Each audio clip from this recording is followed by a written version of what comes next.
이번 시간은 한국사의 어떻게 보면 전환기를 만들었던 시대죠.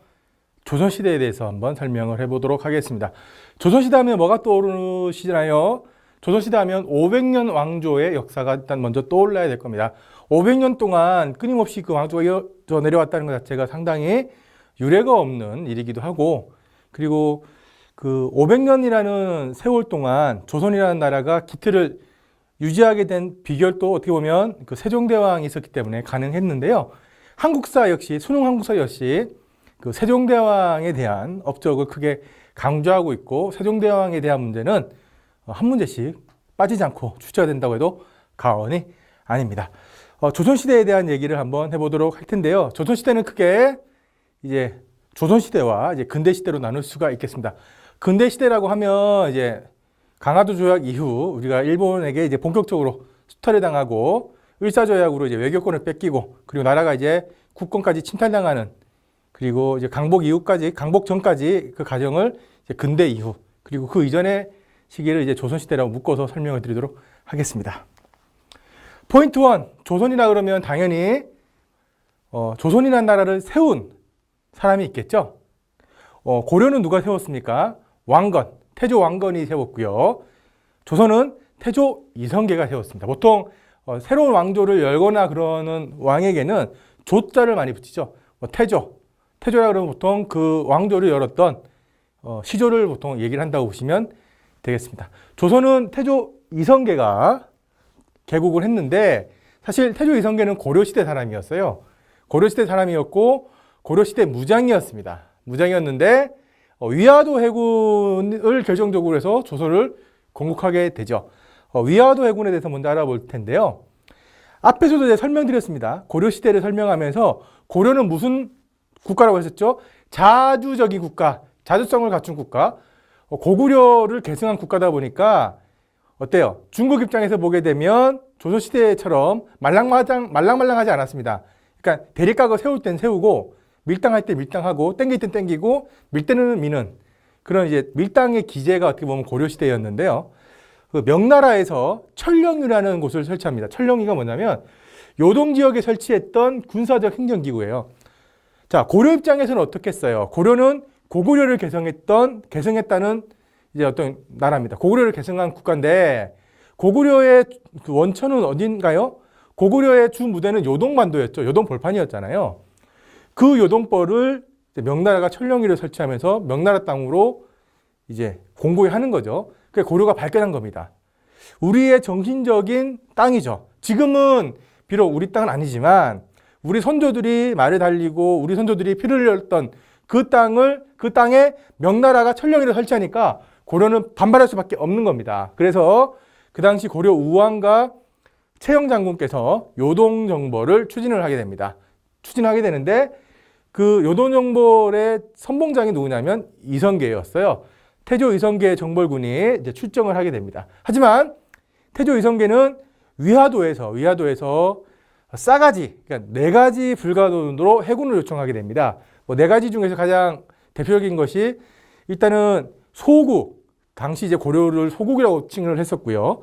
소국이 대국을 치는 것은 이치에 맞지 않다, 그런 얘기를 하게 되는데, 사실 고려는 독자적인 나라입니다. 자주성이 강한 나라인데, 이성계 장군 같은 경우는 소국이라는 표현을 했어요. 스스로를 이제 낮춘 거죠. 낮추고 대국과 소국이라는 경계를 만들어 버리는 겁니다. 즉, 우리는 군사력이 일단은 상대적으로 좀 부족하고, 그리고 국력도 상대적으로 명나라하고는 비교할 수 없을 정도로 약하다. 그러니까 칠 수가 없다. 그런 내용이었겠지만 소국이라는 표현을 사용을 했어요. 그게 조금 어떻게 보면 복선일 수 있는데, 실제적으로 이제 태조 이성계의 조선에 들어서면서 중국과의 사대 관계가 본격화되는 이제 계기가 되기도 합니다. 4가지 불가론으로 해군을 요청합니다. 그런데 두 번이나 해군을 요청해요. 2번이나 이제 제발 좀 해군하게 해달라. 불가능하다. 2번 동안 요청을 했는데 2번 다 거절당합니다.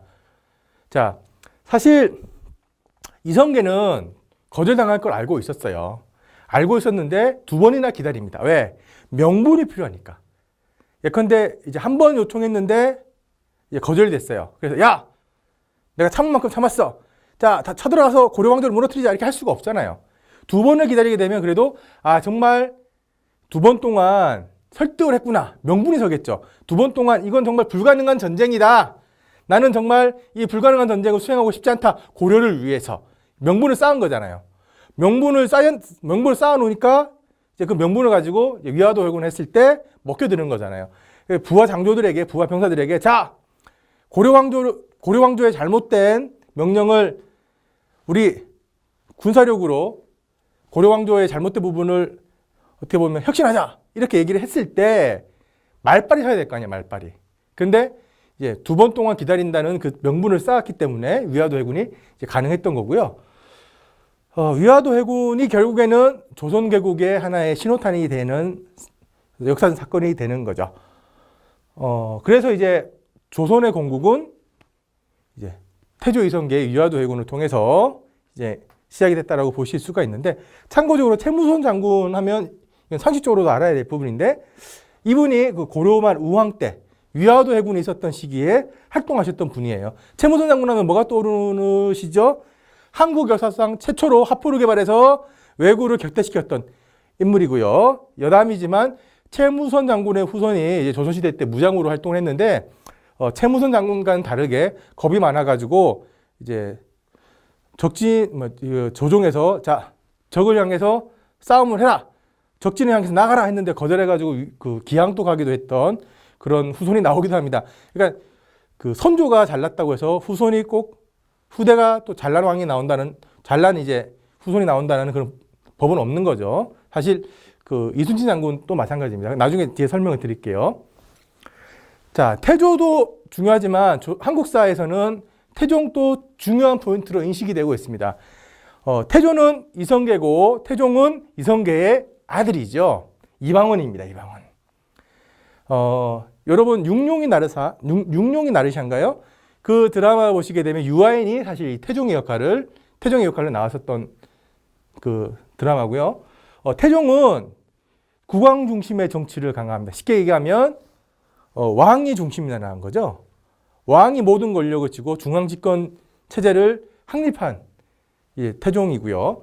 태종의 정책을 좀 몇 가지 보셔야 되는데, 호구 파악을 위한 호적을 작성하고 호패법을 실시합니다. 즉 뭐냐면, 자, 우리 조선에 과연 남자는 몇 명, 여자는 몇 명, 아이는 몇 명, 노인은 몇 명, 실제적으로 인구조사를 한 거죠. 왜 인구조사를 했겠습니까? 인구는 건 뭐다? 세금과 연결이 되죠. 정확하게 인원이 몇 명인 줄 알아야지만, 군대도 이제 예컨대 뭐 싸울 수 있는 사람이 60만 명이다. 그러면 그 60만 명을 대상으로 해서 이제 징집도 할 테고, 군대를 안 가는 사람들한테는 이제 돈도 거둘 테고, 세금도 받을 테고, 그다음에 농사 짓는 사람이 뭐 100만 명이다. 그런 그 농사 짓는 사람들 통해서 이제 세금도 거둘 수 있고, 여러 가지 측면에서 이제 인구를 조사를 해야지만 통치 정책을 구체적으로 수립하고 실천할 수가 있는 것이죠. 그래서 태종 때는 호패법을 실시하고 호적을 작성하는 등 이제 호구 파악을 위한 정책을 실시했었습니다. 그리고 신문고를 설치를 했어요. 신문고 얘기 많이 들어보시죠. 홈페이지 같은데 정부 홈페이지에 가게 되면 신문고라는 페이지가 꼭 있어요. 그 신문고를 설치했던 사람이 사실은 태종입니다. 태종 때 신문고가 나왔는데, 이게 뭐냐면 백성들의 억울한 일을 직접 알리기 위해서 대걸박 문루에 설치했던 어떤 북인 거죠. 그러니까 백성들이 와서 북을 치면 백성에게 억울한 일이 있구나. 가서 이제 태종이 들어주는 겁니다. 들어주고 해결하기 위한 제도인데요. 그만큼 이제 백성들이 억울한 일을 많이 겪었다. 그런데 억울한 일이 중앙으로 잘 전달되지 않았다라는 걸 또 반증하는 하나의 시스템이 되겠습니다. 그리고 세 번째로는 육조직계제, 정말 중요합니다. 수능 한국사에서 태종과 관련된 문제에서 빠지지 않고 여러분들이 아셔야 될 게 육조직계제예요. 육조직계제가 뭐냐면 아까 말씀드렸죠. 국왕 중심이라고. 태종은 국왕 중심의 정치 체계를 확립했던 왕입니다. 국왕이 정권을 잡기 위해서는 뭐가 필요할까요?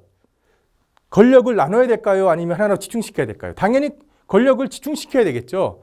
그러기 위해서 육조직계제를 실시한 겁니다. 쉽게 말하면 조선시대 하면 뭐가 생각나요? 영의정, 우의정, 자의정 생각나시죠? 뭐 영의정 대감, 우의정 대감, 자의정 대감, 뭐 이렇게 그 지금으로 치게 되면 국무총리들이죠. 국무총리가 있고 위에 왕이 대통령인 거고 밑에 이제 각부 장관들이 있는 겁니다. 어떻게 되냐면 이제 각부 장관들이 이제 국무총리한테 보고를 합니다. 예컨대 우리 쌀을 이번에 뭐 100만 석을 더 이제 수출해야 되겠습니다. 그러면 국무총리들이 또 의논해가지고 대통령한테 보고할지 말지를 결정하게 되는 거죠. 지금도 그런데 이때는 그 국무총리를 빼고 직접 각부 장관들이 왕한테 직접 보고를 하고 이를 처리할 수 있게끔 했던 제도가 육조직계제예요. 쉽게 얘기하면 영의정, 자의정, 우의정으로 대표되는 의정부, 국정을 총괄하고 재상들이 합의해서 정책을 심의하고 결정했던 의정부를 거치지 않고 각 부의 장관들이 바로 국왕한테 보고할 수 있게끔 했던 제도가 육조직계제입니다. 즉 중간에 있었던 국무총리가 사라지니까 어때요? 국왕 중심으로 권력이 모일 수밖에 없는 거죠. 국무총리가 있다 그러면 일의 경중을 따지겠죠. 예컨대 이건 왕한테 보고해야 될 상황, 아니면 우리끼리 그냥 처리를 하고 나중에 왕한테 별도 처리 경과만 보고해야 될 상황, 이런 걸로 일의 경중을 나눠가지고 보고할 거, 보고하지 말 거, 이런 식으로 나눠서 권력을 나눠 가지게 되는 거죠. 쉽게 얘기하면. 근데 그 권력을 나눠 가질 수 있는 의정부의 그 의정부를 빼버리게 되면 권력이 바로 왕한테 집중되는 겁니다. 왜? 왕한테 바로 올라가고 왕이 바로 지시를 내릴 수가 있으니까. 한 단계를 거치게 되면 어떻게 되는 건가요? 한 단계를 거치게 되면 수수료가 빠지는 거예요. 쉽게 얘기하면. 예컨대 내가 산지에 있어요. 계란을 팔아요. 계란 하나 생산 원가가 100원이야. 100원에 중간업자한테 팝니다. 그게 누구다? 이제 의정부예요. 쉽게 생각하면. 의정부한테 100원을 팔면 의정부는 이제 200원에 이제 6조에다가 파는 거죠. 이런 식으로 점점 중간 이득이 생기는 거죠. 그런 걸로 생각하시면 되겠습니다. 그러니까 그게 빠지게 되면, 직거래를 하게 되면 더 싸지는 것처럼 직접 보고를 하게 되면 그만큼 왕에게 권력이 집중될 수 있다. 즉 중앙 집권 체제를 확립할 수 있다. 그래서 6조 직계제를 실시를 하게 되는 겁니다. 이거 정말 중요하죠. 의정부의 권한이 약화되는 겁니다. 자, 그런데 재밌는 건 태종의 아들이 누구죠? 태종 다음에 임금이 세종대왕이에요. 세종대왕은 아버지랑 전혀 다른 정책을 또 수립을 하게 됩니다. 그건 또 대해서 설명을 또 드리도록 할게요.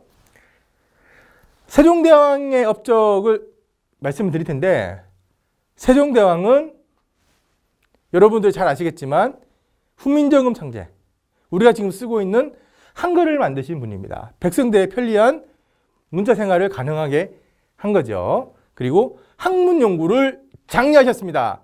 경연제도하고 집현정을 설치하셨죠. 경연제도는 뭐냐면 왕과 관리들이 함께 학문을 토론하는 제도였어요. 근데 재미있는 건 보통의 경우는요, 왕이 경연을 통해서 관리들한테 배우는 겁니다. 일반적으로는 그래요. 그게 경연제도의 목적이었는데 세종대왕 때는 오히려 역전이 됐죠. 세종대왕님께서는 하루에 5시간 이상 잠을 안 주무셨어요. 그리고 여러분들 강화문에 있는 세종대왕상에 가보시게 되면 그 세종대왕의 취미가 뭘로 되어 있는지 아세요? 세종대왕의 취미는 공부로 되어 있습니다. 공부가 취미일 왕이다 보니까 오히려 이때는 역전이 됐어요. 왕이 경연을 통해서 신하들에게 가르침을 주는 역전이 돼버리는 거죠. 그리고 오히려 준비를 안 해오는 관리들은 쪽팔림을 엄청나게 당했어요. 왜? 세종대왕 같은 경우는 만렙입니다. 만렙. 공부도 잘해, 통치력도 쩔어, 과학도 잘해, 음악도 잘해. 퍼펙트 맨이에요. 그러다 보니까 이 당시에 관리들은 정말 힘들었어요. 왜? 놀고 먹지도 못해. 경연을 위해서는 계속 공부를 해야 돼요. 왜? 왕이 계속 공부를 하니까. 그러다 보니까 이 조선시대가 발전할 수 있었던 어떤 하나의 계기가 되는 거죠. 집현전은 조선전기 학문 연구를 위해서 궁중에 설치한 연구기관입니다. 많이 들어보셨을 거고요. 세종대왕의 업적은 정말 다양해서 다양한 업적 중에서 몇 가지만 더 추려서 말씀드릴게요. 각종 발명품을 제작을 했습니다. 그리고 책을 좋아하시기 때문에 당연히 책도 출판을 하셨죠. 발명품, 일단 해시계, 양부일구, 그다음에 추구기를 제작하셨는데 이 추구기 같은 경우는 세종대왕이 제작한 걸까요? 아니면 장영실이 제작을 한 걸까요? 아니면 세종대왕의 아들인 문종이 제작을 한 걸까요? 보통 보면 자료를 찾다 보면 어떤 경우에는 위인전이 되는데 보게 되면 세종대왕이 추구기를 제작했다라는 표현이 나오는 책도 또 많이 있고요. 어떤 책에 보게 되면 장영실이 개발했다라는 내용이 나오기도 하고, 어떤 자료에 보게 되면 문종이 이제 아이디어를 주고 장영실이 추구기를 현실했다. 뭐 다양한 얘기가 있는데 이 세 명이 다 만든 거예요. 공통적으로는 세종대왕의 아들인 문종이 이제 비가 얼마나 오는지를 항상 궁금했어요. 왜냐하면 강수량은 뭔가요? 농사랑 밀접하게 관련이 있는 거죠. 비가 많이 와야지만 이제 벼가 또 자라고, 그다음에 벼가 또 수출량도 많아지는데, 비가 안 오고 가뭄이 되게 되면 어떻습니까? 가뭄이 되게 되면 곡식이 줄어들잖아요. 그러니까 그 당시에 강수량은 농업과 밀접하게 관련된 것, 그리고 농업은 곧 조선의 근본이었지 않습니까? 그렇기 때문에 그만큼 중요했던 상황이에요. 그러다 보니까 이제 추구기를 통해서 강수량을 재려고 했었던 거죠. 그 아이디어를 문종이 냈고, 문종의 아이디어를 세종대왕이 오케이, 좋아. 너의 그 아이디어를 현실화시켜 줄 수 있는 사람은 장영실이야. 그래서 장영실과 같이 공동으로 추구기를 만들었다. 하지만 이 추구기는 세종대왕 때의 작품이기 때문에 세종대왕의 업적으로 포함을 시키는 겁니다. 양부일구와 추구기를 제작을 했고요. 세종대왕 시기에. 그다음에 많은 서적을 출판하셨죠. 농사직설, 삼강행실도, 칠정산을 간행을 했는데, 농사직설 같은 경우는 우리나라의 풍토에 맞는 농사 기법을 담은 책입니다. 그 이전에는 중국의 농사 기법을 담은 책들을 가지고 와서 국내에서 썼는데, 중국 여행을 가본 친구들은 알겠지만 한국 땅하고 중국 땅하고 많은 부분 좀 다른 부분들이 있죠. 뭐 기후도 다르고 토양도 달라요. 근데 그런 부분을 한국에서 직접적으로 적용하기는 좀 괴리가 있는 거죠. 100% 완벽하진 않죠. 왜? 우리 게 아니니까. 그래서 우리 시적에 맞는 농사 기법을 농사 기설을 통해 가지고 정리를 했고요. 삼강행실도는 뭐냐면 군신, 신하와 임금, 임금과 신하, 부자, 아들과 딸, 아들과 딸이 아니죠. 부모와 자녀, 부부 간에 이제 이거 군신, 부자, 부부를 삼강이라고 표현합니다. 이 삼강의 모범이 될 만한 충신, 효자, 연려의 행실을 모은 책이에요. 즉 한마디로 사례집인 거죠. 자, 이런 사례는 건장할 만하다. 이런 사례가 조선에서는 칭찬받아 마땅하다. 이런 사례를 담은 겁니다. 이렇게 해야 된다라는 도덕책인 거죠. 그래서 삼강행실도예요. 이거는 뭐겠어요? 삼강행실도를 만든 이유는, 자, 왕과 군신 관계, 왕과 백성들의 관계. 쉽게 얘기하면 왕이 곧 뭐다? 왕이 곧 어버이고 왕이 곧 부모인 거죠. 그래야지 어떻게 통치체제가 아무 이견 없이 돌아갈 수 있는 거지 않습니까? 그런데 내가 아버지인데 아버지가 명령하시는데 어떻게 아들 자녀들이 방귀를 들고 얘기하기가 좀 어렵잖아요. 한국 현실에서는.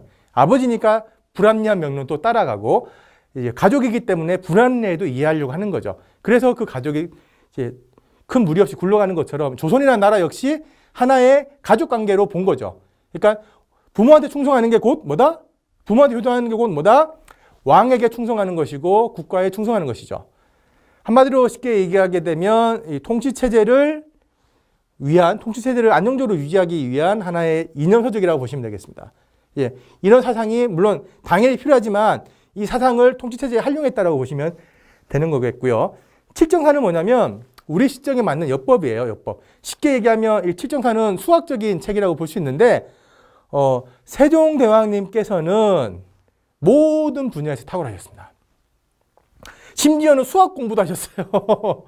그러니까 이 시대의 관료들은 정말 힘들었을 것 같아. 모든 분야에서 왕이 하나씩 다 챙겼으니까.